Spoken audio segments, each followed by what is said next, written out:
The journey of Eshwar in a quiet village in Telangana during the year 1960, a young boy named Eshwar grew up watching the struggles of his people. His father, a school teacher, often clashed with landlords and powerful figures. These early experiences planted in Eshwar a deep desire for justice and change. As he entered Hyderabad University in the 1980s, his world expanded. He was drawn into political movements, inspired by the works of Marx and Lenin. His speeches ignited the passion of students, his debates shook classrooms, and his rebellion against tradition grew stronger. He saw faith as a tool of oppression, something that needed to be discarded in favor of reason. But in rejecting faith, he also distanced himself from his own family. By the year 1990, Eshwar had built a life that clashed with his past. One evening, during a festival, he threw away a Ganesh idol from his home, declaring it meaningless. His young son watched in shock. His daughter remained silent, and a gap formed between them, a divide not of love, but of belief. Years passed, and the fire of youth cooled. In the year 2010, Eshwar travelled to Varanasi for work. There, by the banks of the Ganges, he saw something unexpected. His son, now a young man, reading the Bhagavad Gita. His daughter sang in a temple, her voice echoing through the ancient walls. Eshwar stood frozen. He had taught them to question, to challenge, to seek logic, and yet, here they were, embracing the very faith he had rejected.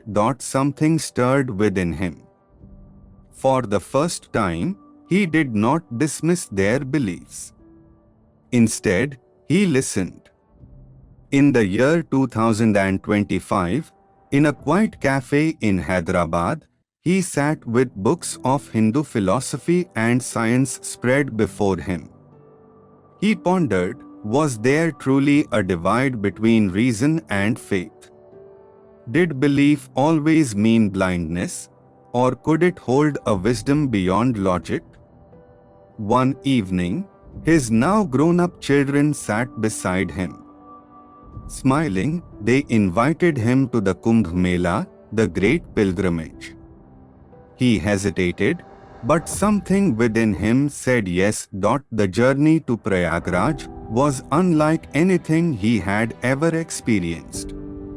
On the train, a sadhu smiled knowingly at him, while a scientist in the corner whispered a mantra.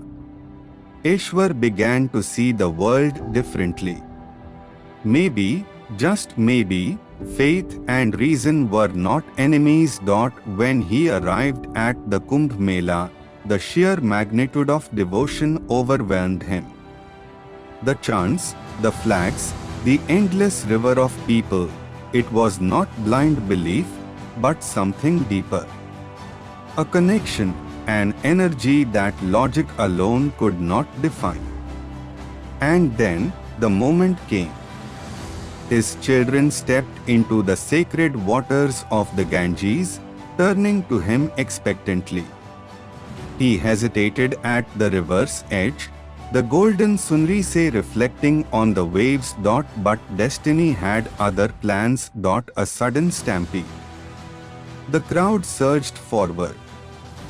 Dust and cries filled the air. In the chaos, Eshwar fell. Hands reached for him but missed. As he lay near the water, breath shallow, fingers trembling, he reached up. His fingertips touched the river, cool, endless, eternal. And in that moment, he understood. His life had been a journey, not of rebellion, but of realization. His battles, his struggles, his questions, all had led him here. Not to an answer, but to peace. The sun rose over the Ganges, its light spilling across the waves. His ashes would flow with the river, merging with something greater than himself. And as the morning light danced on the water, Eshwar was free.